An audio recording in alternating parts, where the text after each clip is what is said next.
Have you ever walked into an old house and felt something watching you? That chill that creeps up your spine. The silence that feels too alive, yeah. That's where the real horror begins. Tonight, we're unlocking the doors to the most haunted homes ever captured on film. From cursed basements to whispering walls. These movies will make you think twice before turning off the lights. So grab your courage, because once you enter, there's no walking out. Welcome to the top 10 haunted house horror movies of all time. 1. The Amityville Horror, 1979.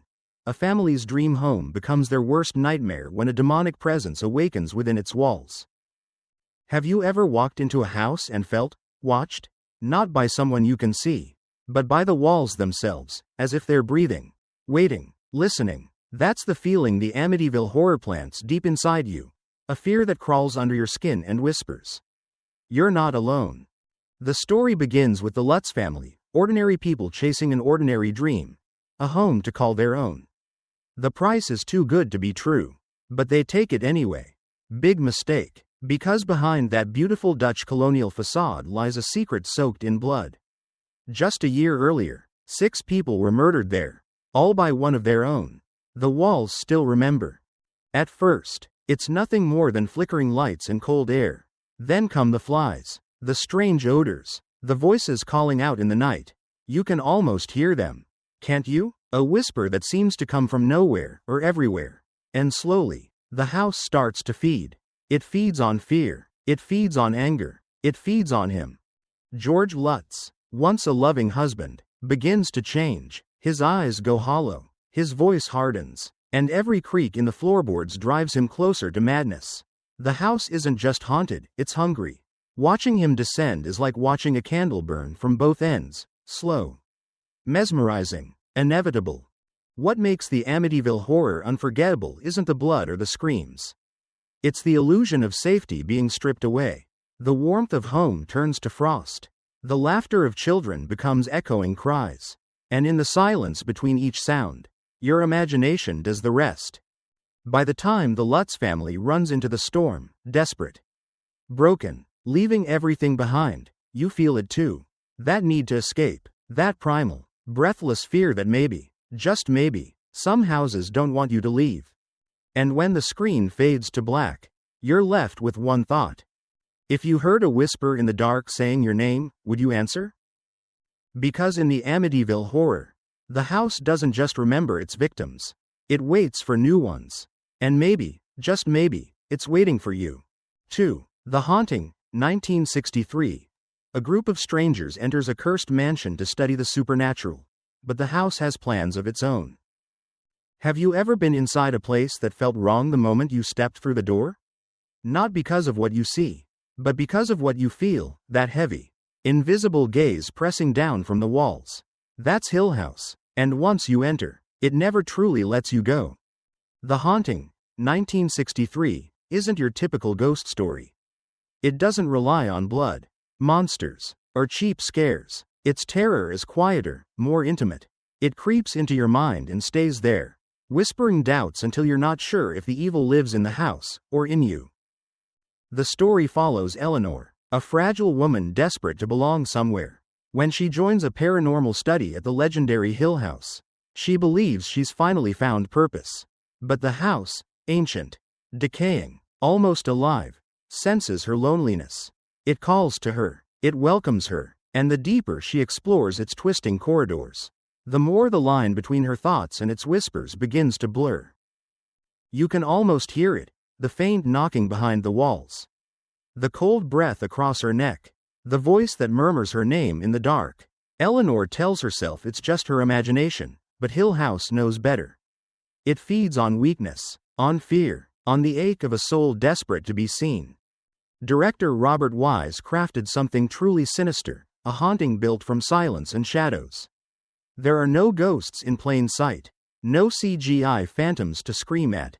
The terror lies in what isn't shown, in the creak of the wood, the flicker of light, the sound of laughter where no one stands. It's the kind of horror that crawls beneath your skin and stays there long after the credits roll. And by the time Eleanor surrenders, to madness, to the house, maybe both, you can't help but wonder, did she choose to stay? Or did Hill House claim what it wanted all along? So, tell me, if you heard a voice calling your name from the darkness of an empty hallway, soft, gentle, almost familiar, would you follow it? Because in Hill House, curiosity doesn't kill you, it invites you to stay. Forever. 3. Poltergeist, 1982. A cheerful suburban family discovers that their dream home is built atop a nightmare, and something inside wants their daughter. Have you ever watched static on a TV screen and thought, what if something was watching back?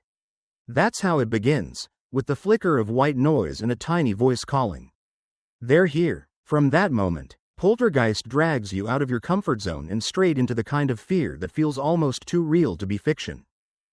The Freelings are your picture-perfect American family, sunny smiles, backyard barbecues, laughter echoing down the hallways. But that laughter doesn't last long. Because one night, the walls start to hum. The toys move by themselves. Chairs slide across the kitchen floor as if guided by invisible hands. And before you can even process what's happening, their little girl, Carol Ann, is gone, swallowed by the house itself. The thing about Poltergeist is that it takes the ordinary, the living room, the TV, the child's closet, and twists it into something nightmarish. It's not a gothic mansion or a decaying castle. It's your home, bright, modern, comfortable, until it isn't. And that's what makes it terrifying. Because the evil doesn't sneak in through the door, it's already inside. As the story unfolds, the family's desperation becomes palpable. You can almost hear the trembling in their voices. The panic as they realize their daughter is trapped in another realm, a place where lost souls wander. Angry and forgotten, every sound, every whisper from the static feels like a cry for help from beyond. And yet, amid the chaos, there's something heartbreakingly human. Parents fighting against an invisible force, driven by love more powerful than fear. That's what keeps you watching, not just the horror, but the hope that somehow, love can pull her back. Director Tobe Hooper and producer Steven Spielberg didn't just make a haunted house movie, they made a mirror. A reflection of how easily safety can crumble, how quickly warmth can turn cold. The house that once protected you becomes the thing that hungers for you. So next time you turn off your TV and see the faint static glow in the dark, listen closely. Because maybe the screen isn't as empty as it looks. Maybe there's a whisper waiting behind that white noise, calling your name. And if you hear a tiny voice say, "Come play with us," would you answer? Because in Poltergeist, the ghosts don't haunt the house. They haunt the ones who dared to call it home. 4. The Conjuring, 2013. A loving family's dream farmhouse becomes a battleground when an ancient evil awakens beneath its floors. Have you ever heard a knock in the dark, the kind that echoes through the silence and makes you freeze? Just for a second, because deep down you know, it wasn't the wind? That's how it starts in The Conjuring. Quiet, subtle, almost innocent, until the house decides to show its true face. The Perron family thought they had found their forever home, a sprawling farmhouse in Rhode Island. Old but charming, full of promise. But the moment they move in, the air feels different. The clocks stop at the same time every night. The doors creak open by themselves. Their dog refuses to cross the threshold. And as the days turn colder, something begins to stir. Something watching, waiting, feeding. What makes The Conjuring so haunting isn't just the ghosts. It's the feeling that the evil here is personal. It doesn't just scare you, it studies you, learns your fears, and turns them against you. Every shadow hides a presence. Every whisper feels like it's meant only for you. And when that unseen hand claps in the darkness, that single, sharp sound, it feels like the house itself is laughing. Then come Ed and Lorraine Warren, the real-life paranormal investigators who've seen more horrors than most people could imagine. But even they sense that this case is different. The evil here isn't just haunting the home, it's claiming the family one by one. You can feel the weight of it pressing down on them, the air growing thicker with every scream, every prayer.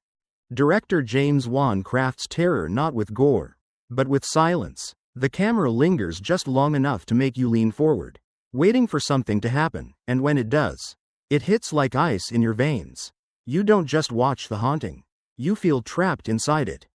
By the time the final exorcism begins, The house has become a living creature, walls pulsing with hatred, shadows reaching like claws. And through it all, what keeps you glued to the screen isn't just fear, it's the bond of a family refusing to surrender. Love against evil, light against the darkest kind of night. So tell me, when the lights flicker, and the air turns cold, do you believe it's just the house settling? Or do you think, maybe, something's trying to get your attention? Because in The Conjuring, the devil doesn't knock. It's already inside, waiting for you to listen. 5. The Others, 2001. A mother and her 2 children live in an isolated mansion shrouded in fog, where the line between the living and the dead begins to blur. Have you ever woken up in the middle of the night and felt that someone was in the room, even when you knew you were alone? That's the quiet, suffocating fear that The Others weaves so perfectly. It doesn't scream, it whispers, it lingers, it crawls under your skin until you start to question what's real and what's already gone. Grace Stewart lives in a grand, shadowed mansion with her 2 children, Anne and Nicholas. The house stands alone, wrapped in thick fog, as if the world outside has forgotten it exists. Her children suffer from a rare condition. They cannot stand sunlight, so the house must always remain dark. Curtains drawn, doors locked, light itself becomes a danger. But sometimes, darkness is far worse. At first, it's the small things. A piano playing by itself, footsteps echoing in empty rooms, a voice whispering through the walls. Grace insists there's a logical explanation, there must be.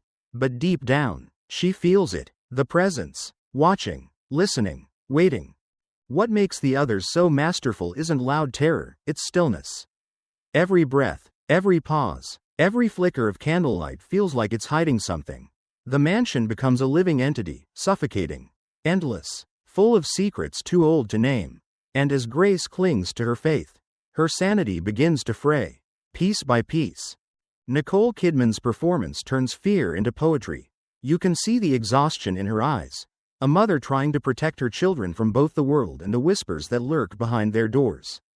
And when her daughter starts drawing pictures of the others, the unseen people who live in the house, you can feel the dread tightening like a noose. But then comes that revelation, the one that turns everything upside down. You realize that the true horror isn't what you've been watching, it's what's been watching you.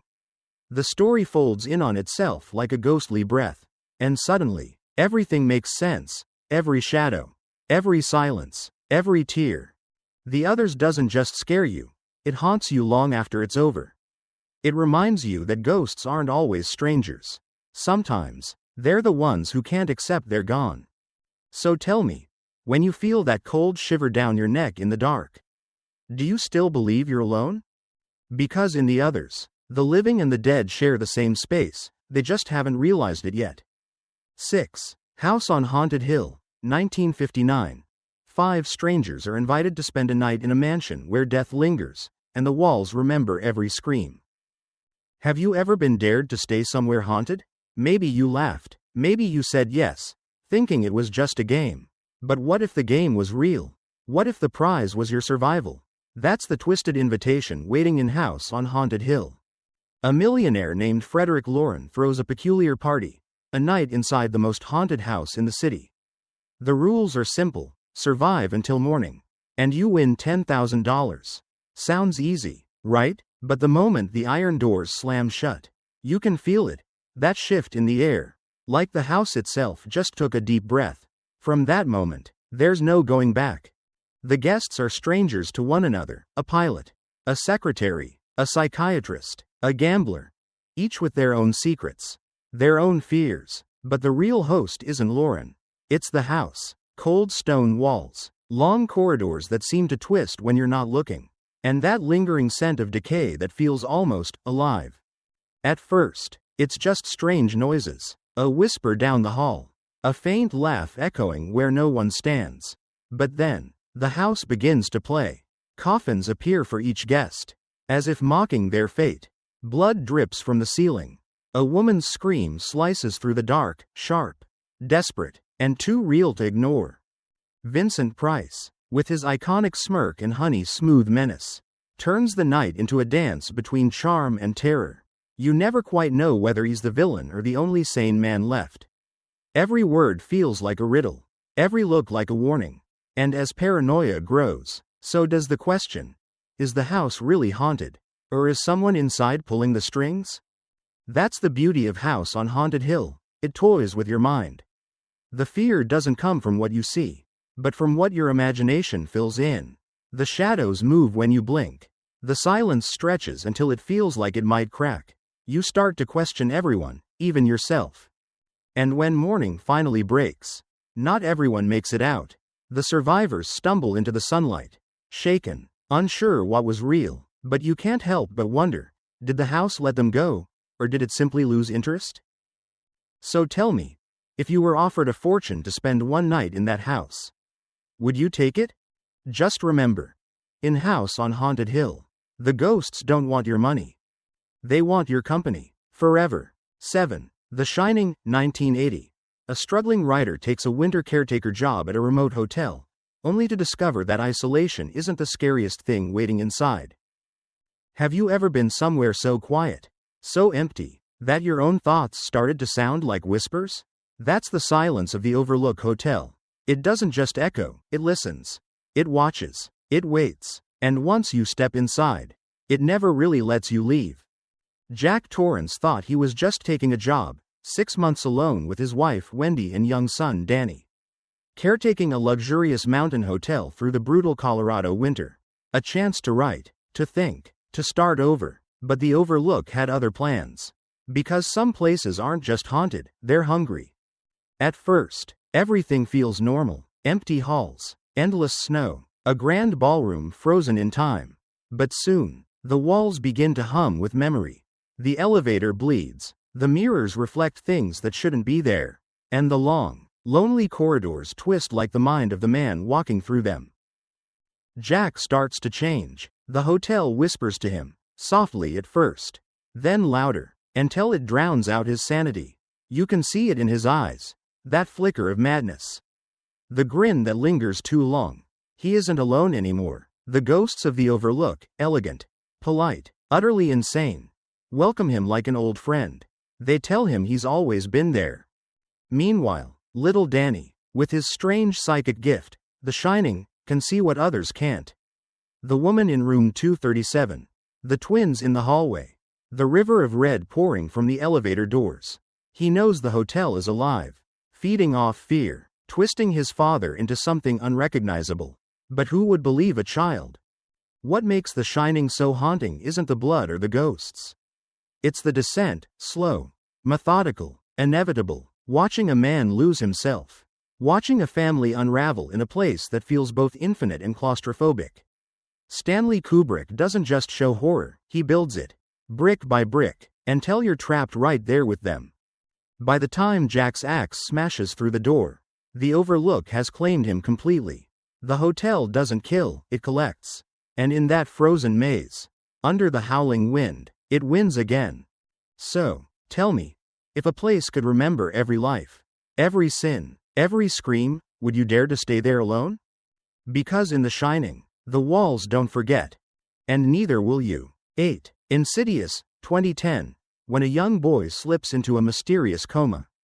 His family discovers he's trapped in a realm beyond the living, where dark spirits are waiting to take his place.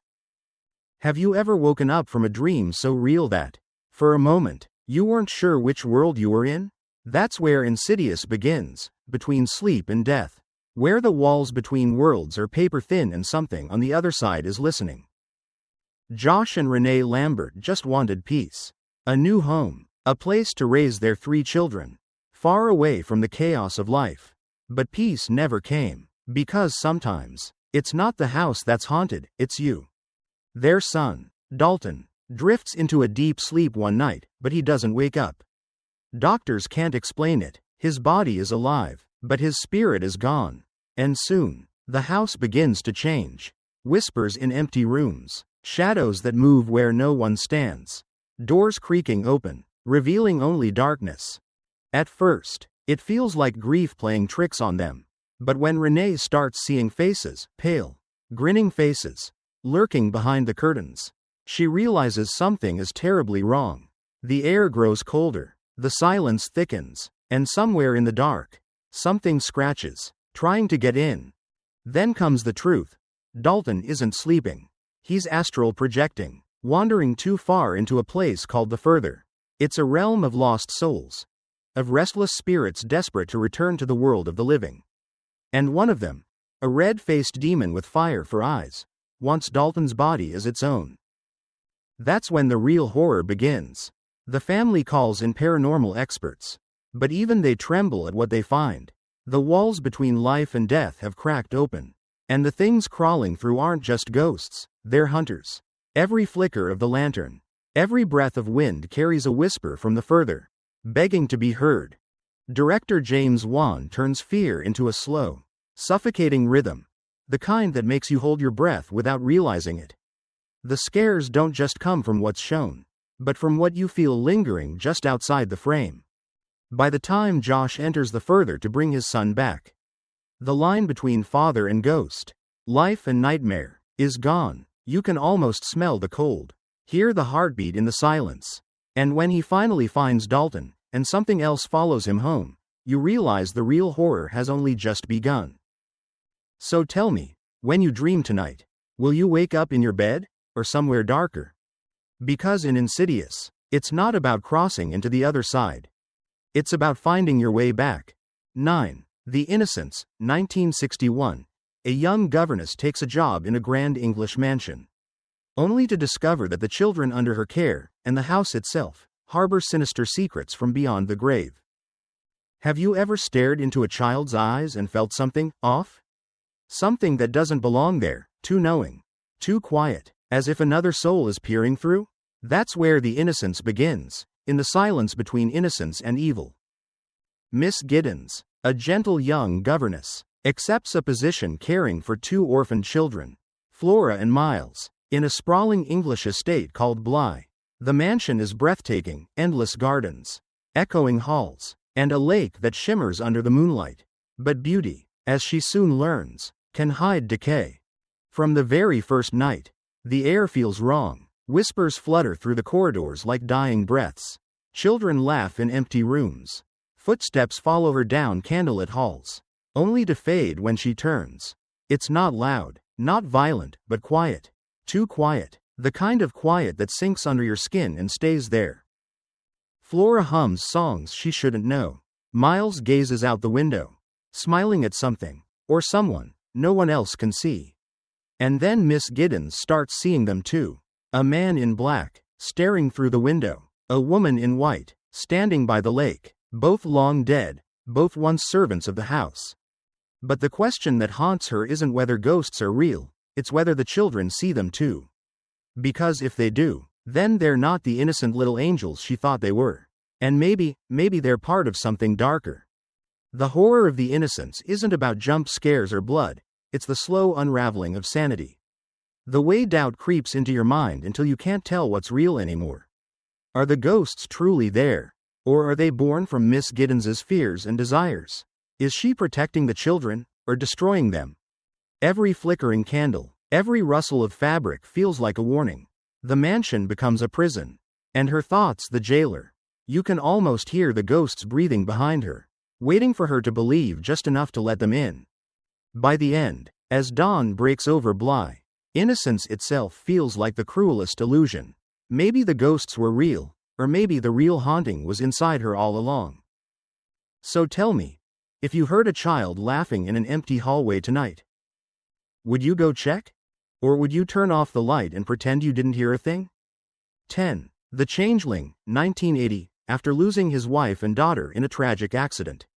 A grieving composer moves into an old mansion, only to find it haunted by a restless spirit seeking justice. Have you ever felt that a house remembers? That every door creak, every echo in the hallway carries a story someone tried to forget? The Changeling is what happens when a house decides to speak back, and it won't stop until you listen. John Russell isn't a ghost hunter. He's a broken man running from grief, the kind that gnaws at you in silence. After a devastating accident steals his family, he retreats to a massive Victorian mansion outside Seattle, hoping to lose himself in music and solitude. But the house has other plans. It starts small, the way hauntings always do. A rhythmic banging echoing through the halls every morning at 6 a.m., a door that swings open on its own. A child's faint sobs trickling from the attic. He tells himself it's the wind, the pipes, his imagination, until he follows the sound upstairs. Up in the attic, covered in dust and time, he finds a hidden room. A small wheelchair, a music box that plays the same melody he once heard in his dreams. And suddenly, the air shifts, like the house is breathing with him, watching, waiting. The more John investigates, the more the house reveals. The spirit of a boy, murdered, silenced, erased from history, is trapped within its walls, begging to be heard, through seances, visions, and clues buried deep in the mansion's history. John pieces together a story darker than his own grief. A story of greed, betrayal, and a child's voice crying out for justice across time. What makes the Changeling so haunting isn't the ghost itself, it's the loneliness. The way John's sorrow connects to the spirit's rage. Two lost souls, bound by tragedy, trying to make peace in a world that forgot them. There's no gore, no cheap jump scares, just the slow, cold realization that you're not alone. That some pain refuses to die, even when the body does. And as that music box melody plays one last time, you can feel the house finally exhale. The truth has been spoken. But tell me, if your home began whispering secrets of the dead, would you keep listening, or run before it starts whispering your name? So, which haunted house would you dare to spend the night in? Be honest, you felt that chill, didn't you? These stories remind us that sometimes, the real terror isn't what we see, but what's waiting in the dark. Listening. If you enjoyed this journey through the shadows, don't vanish just yet, hit that like. Share this with your fellow horror lovers. And subscribe for more stories that whisper after midnight. Until next time, keep your lights on. I Skull.